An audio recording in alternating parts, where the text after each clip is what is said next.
Hi friends, welcome back to my channel. For today's video, we're going to talk about all of the books that I read in the month of January. For January, I had another really great month. I ended up reading 11 books that month. That's one book shy off of what I read last month, which was 12 books. And I ended up reading 4,529 pages, which is so awesome. I feel like already I've started the year very successfully reading as much as I can, but at a really great pace. And I think that's because I've been listening to all of the audiobooks alongside reading with a book. I don't always have time to sit down and physically read a book on my own. There's times where I'm cleaning the house or I'm washing dishes, and those are the times that I like to pop in the audio and listen as I go. I'd like to say I also had a lot of 5-star reads this month, and there's a few series that I did end up semi-binging, meaning I've gotten through most of the series or I'm almost done with the series at this point. The first few books that I want to talk about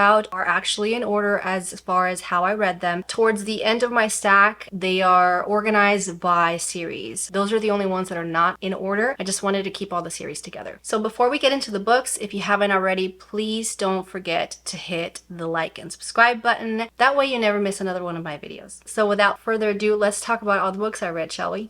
I started off the month really great by reading None of This Is True by Lisa Jewell. I have no idea why it took me so long to read this book. This book was so good. I ended up giving it a 5-star, and it was just so interesting. It was so interesting. I was hooked from the very first page. It was a very juicy story, if I must say so myself. This book is a thriller. We're following Alex, who happens to be a very famous podcaster, and Josie. They ended up meeting by chance at a restaurant where they were at celebrating their 45th birthday. They end up bumping into each other in the restaurant's bathroom, and they realize they have the same birthday together. So because of this, they end up calling each other birthday twins. That's where the story begins. Now, Josie knows that Alex has a famous podcast, and the subject of her podcast is kind of like inspiring women who have survived certain circumstances in their life, whether it be domestic violence or something very harsh in their life. She interviews them in their podcast, showcasing how these women have triumphed throughout their lives, even though they went through something traumatic in their past. Josie is very aware of this because she religiously listens to Alex's podcast. One day, they bump into each other, and Josie, she has so many things that she wants to get off her chest. So many things have happened in her life that no one knows about, and she would like Alex to tell her story and feature her in her podcast. And thus, the story goes from there. This book is so good,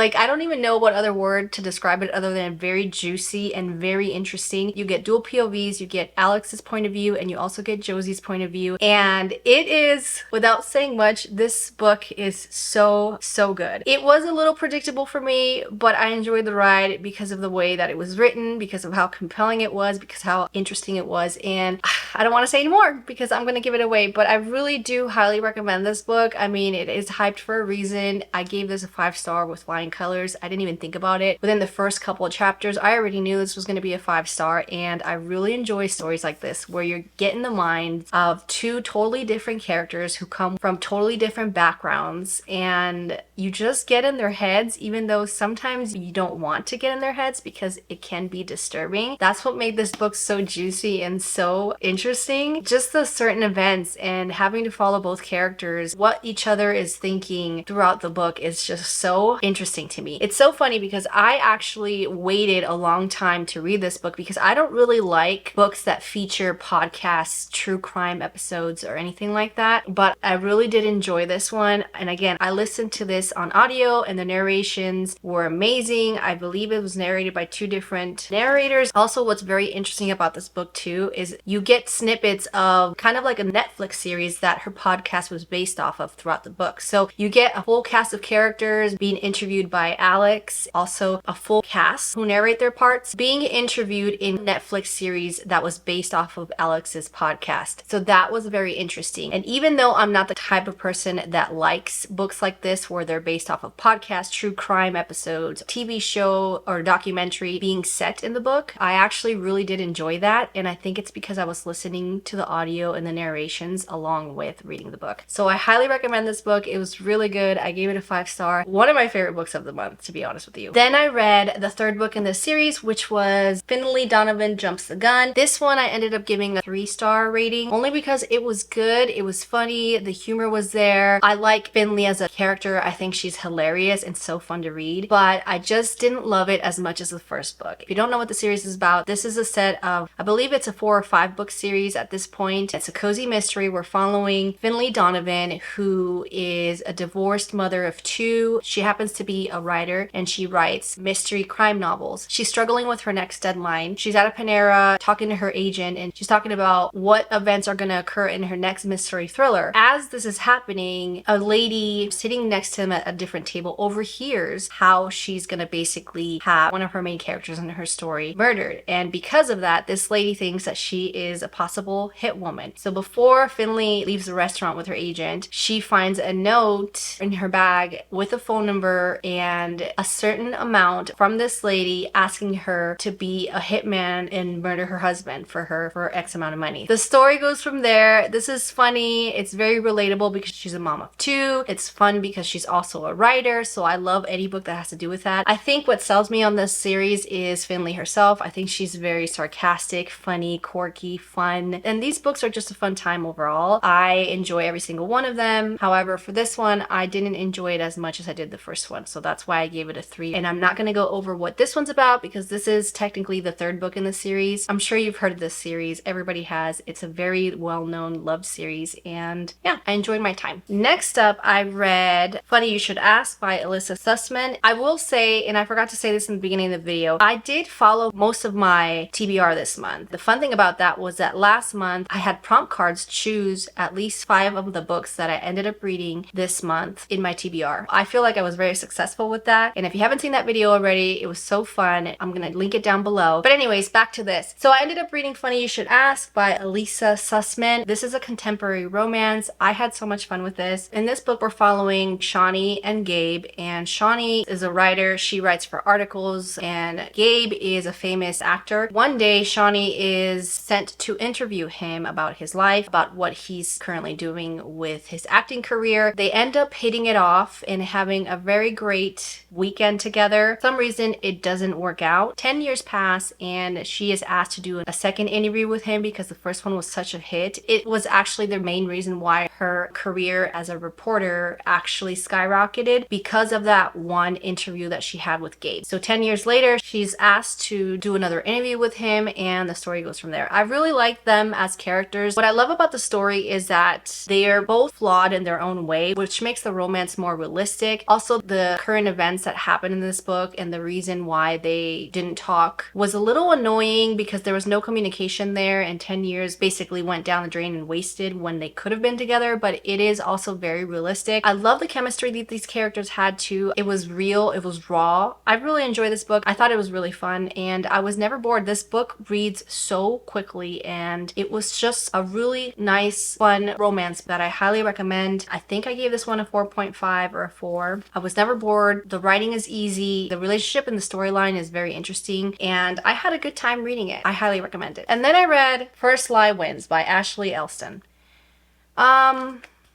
2 stars. I would have given it a 1 star. I feel like my 1 stars are only there for books that I didn't finish and I had to DNF because I hated the experience so much. This I gave a 2 star. Honestly, I don't know why this is so hyped. I don't know why people love this book so much. I don't understand it. It was very predictable and typical. The storyline and books like this, even movies and TV shows, I really don't enjoy because they're so predictable. And honestly, I didn't care, okay? I'm so sorry. I didn't really have a good experience with this book. In this story, we're following Evie, and Evie works for a very mysterious man named Mr. Smith. Her job is not really, it's mostly under the table, meaning he gives her an assignment, whether it's stealing something or doing something that you typically don't do in a regular job. He gives her an assignment, she doesn't ask questions, and she accomplishes it. She's always under a secret identity. She's always constantly moving around. He gives her a target to focus on and a new assignment, and that's pretty much it. It's about a woman who is living a double life because she has this specific job working for a man that she's never met but gives her assignments and pays her well, and it goes from there. And I just really didn't care about this book, you guys. I'm so sorry. If you liked it, I'm glad you did. I'm glad you had a great experience, but I didn't. And honestly, the last thing I'm going to say about this book is This book was very predictable. I don't really like storylines like this. I don't like storylines where it's like a hitman or a hit woman given an assignment and you don't really know who the boss is, but he pays her very well and then she doesn't ask questions. And then the story is just so predictable. It's so underwhelming to me that that's exactly how I feel about it. Based on my experience, if you wanted to know my true opinion on it, if you should read it or not, don't even bother. It was such a waste of time. I did not like it at all. Then I read one of my most anticipated reads for 2024, and that is Ruthless Vows by Rebecca Ross. This book is the second book in her duology, which is called Letters of Enchantment. I'm pretty sure you've heard of this series. This series is everything to me. I loved the first book so much and I loved this one even more. I'm not going to really talk about what this one's about, but if I had to explain this book in just a sentence or two, it would be that two defenseless reporters working in the same newspaper agency, writing about a war that they are currently in the middle of, a war currently happening amongst gods, just trying to find one another and trying to get back to one another during this war. And they do that by the letters that they write to each other through a magical typewriter. That's it. Okay, that's it. I will say that the second book has more of the love in it, has more of the reasons why the gods are at war with each other. The writing just gets better and better, more detailed, more lyrical, more beautiful. The romance just becomes that much more, and I loved it so much. I love this series as a whole, and I'm so sad that it ended, that it had to end. I'm just so sad because I love these characters. I love the whole concept of them being stuck in the middle of the war with gods, where they're very defenseless human beings who only just really want to get back to each other. That's it. Like, it's so romantic. This book is so beautiful. It's so romantic. It's even better than the first one. Anybody that hasn't read it yet, you are crazy. You are totally missing out on such a beautiful romance fantasy that'll just leave you swooning after every single page and leave an imprint on your heart that I don't think any book will ever do as far as their romance goes. I really enjoyed this book. I really enjoyed it. 5 stars. Didn't even have to hesitate. When I started the book, I already knew it was going to be a 5 star. So again, I highly recommend it. This was such a great ending to the whole entire series. I'm just sad that it's over. Next up, I read The Only One Left by Riley Sager. This book was so good. So good. Oh my gosh. At first I gave this book a 4.5 and then I changed my mind and ended up giving it a 5 star because I couldn't stop thinking about it. I couldn't stop thinking about my experience that I had while I was reading this book. I couldn't stop thinking about the characters and the plot twist. Riley Sager is the king of punching you in the face with ridiculous plot twist after plot twist after plot twist, and he puts multiple ones within one book, and it's just so interesting how he does it. Some of the stuff is so off the wall, like ridiculous, but it works for the story and it makes such a great experience. I don't know how to explain it. We're following Lenora and Kit. The story starts off explaining how Lenora comes from a wealthy family. She grew up in this house. One night, her entire family basically gets massacred. Her parents get murdered and so does her sister. For some reason, Lenora walks out unharmed. After that incident, she gets accused of repeating another Lizzie Borden massacre, meaning she gets accused of possibly committing these crimes. Now, Lenora has never been fully convicted of these crimes. Everybody in the town thinks and suspects that she has done it. There was never any evidence against her proving that she ever committed these crimes, but it is a little suspicious that she was able to walk out of this alive and unharmed when her family was basically massacred. Fast forward 40 years later, and for some reason Lenora is still living in this house. She has a medical condition where she cannot walk, she cannot communicate, she cannot physically speak, but she is aware and she is there. She just can't communicate with you verbally. She can tap her wrist and answer yes or no questions, but she basically doesn't talk and she can't walk. So Kit is assigned to take care of her and be her home care aide. Of course, everybody has read the rumor rumors and has heard the rumors of Lenora Hope. Obviously, Kit needs the money. Something happened in her past where she was put on suspension for 6 months, so she really needs this job. She takes it, obviously. The first couple of nights, she gets to know Lenora. They get to kind of know each other, and Lenora communicates with her through a typewriter that happens to be in her room. She communicates to her that she has something to say about her story and what really happened that night of the massacres. She wants to lay it all out, and she wants Kit to help her write her story. The story goes from there. The vibes, the gothic eeriness that this book gives you is so incredible. This book is the kind of book that you want to read in the fall or when it's rainy outside and it's dark and gloomy, because the backdrop of where it's located and the creepy things that happen in this house are just so good. So good. I'm gonna have a reading vlog talking about this book and my experience and how I felt as I'm reading the book. That video is gonna go after this one. You'll just have to wait and see, because I do have a lot of thoughts and opinions, and my experience with this book was so wild. It was so good. So I'm not gonna talk a lot about it in this video, because I would love for you to just watch that other one and see how my reactions were with certain parts. Of course, all of my reading vlogs and all of my videos are spoiler free, so you don't have to worry about that. This book took me on the craziest roller coaster of a ride in the best way ever. Just when you think all the plot twists are over, no. Guess again. Because Riley Sager does it again, and he punches you in the gut with another one and another one and another one, and some of them are just so over the top ridiculous, but I enjoy them all. I had such a great time, which is why I gave this a 5-star. Now we're gonna move on to the last 5 books in this video, and these are all part of a series that I'm currently working on finishing, or that I'm almost finished with, meaning I only have one more book left to read. I started the Dreamland Billionaire series. So I started with The Fine Print, which is book 1, and then I jumped straight away into book 2, which is Terms and Conditions by Lauren Asher. A quick little description of what this series is about. These are contemporary romances, and the backdrop of this series is that they're all following a Keynes brother. There's 3 brothers in the series, and they're all multi-billionaires. These are basically billionaire romance books, which are so fun, so steamy, such a great time with great banter. I'm really enjoying this series. In this series, we are basically following the Keynes brothers. There are 3 brothers in the series. Their grandfather has passed away. In order for them to obtain their inheritance, they each have to complete a certain request that their grandfather has given them. So for Rowan and Zara, for the first book, Rowan actually has to go back to a Disneyland or a Disney World that their grandfather owns. He has to kind of assess and go back and try to figure out his grandpa's main vision for having this theme park. His job is to try to find different innovative ways to bring his grandfather's vision and passions back to life. For this one, we're following Declan and Iris, and Declan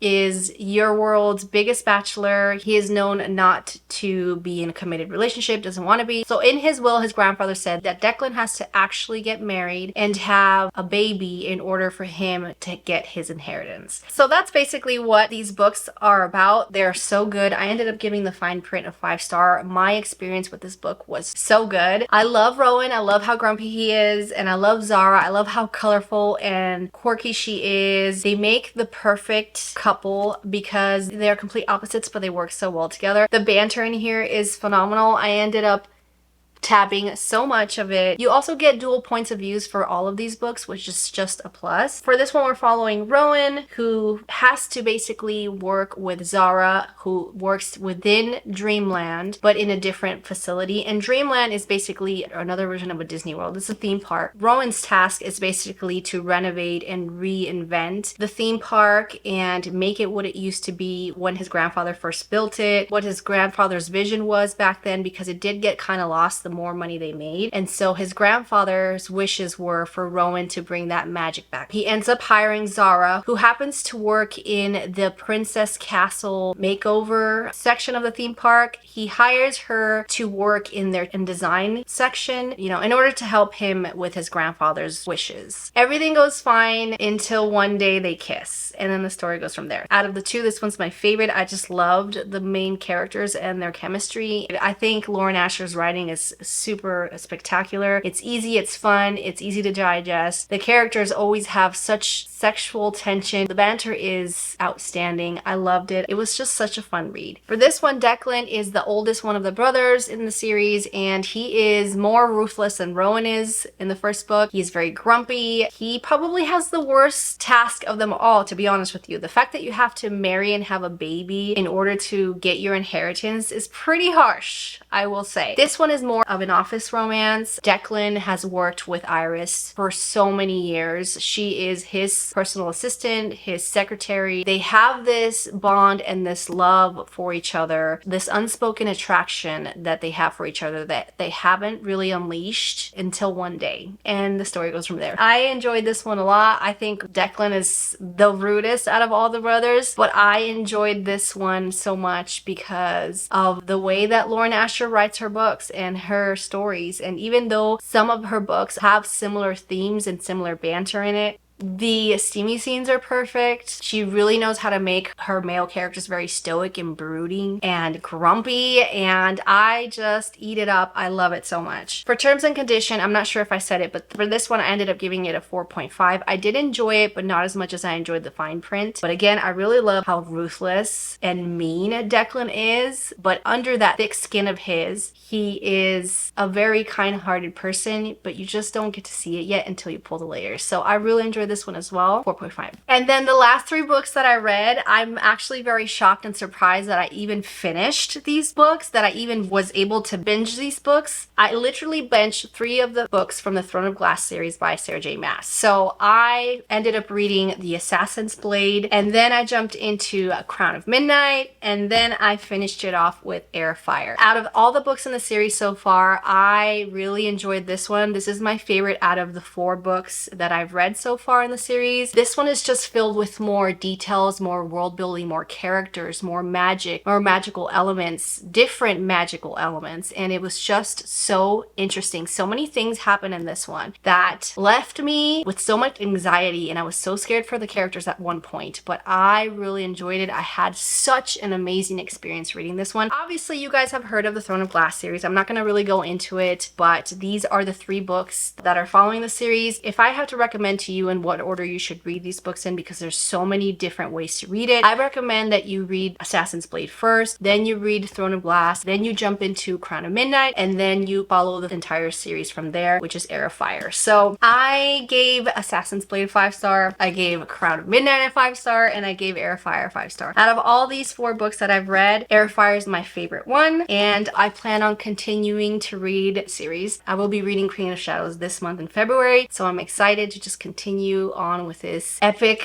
hell of a ride, hell of a series, amazing characters, amazing world building, just amazing everything, okay? If you haven't started the Throne of Glass series, please do. It is amazing. Just like all of Sarah J. Maas's books, they're all amazing. I will say, because Heir of Fire is my favorite one out of the 4 books that I read, if I had to explain to you, without giving anything away, what this book is like, I feel like this book is like, you might agree, you might not, but I honestly, because of certain events and certain characters and certain things, I feel like this one book kind of reminds me of Game of Thrones, but on crack, okay? This is also part of the same reading blog where I read The Only One Left by Riley Sager, so stay tuned for that reading blog. It's coming out. I ended up reading these 2 books together, and my experience for both of them were amazing. Just my reactions to both of the books were really good. I feel like that reading blog was a very good one, so stay tuned for that. So there you have it. Those are all the books I read for this month. I feel like I had an amazing month. I had a lot of 5-star reads, a lot of 4-star reads, 1 2-star read, but you can't win them all, guys. You can't win them all. I'm hoping that I can just keep this momentum going. So that's it. That's it for today's video. Please don't forget to hit the like and subscribe button, and I will catch you on my next one.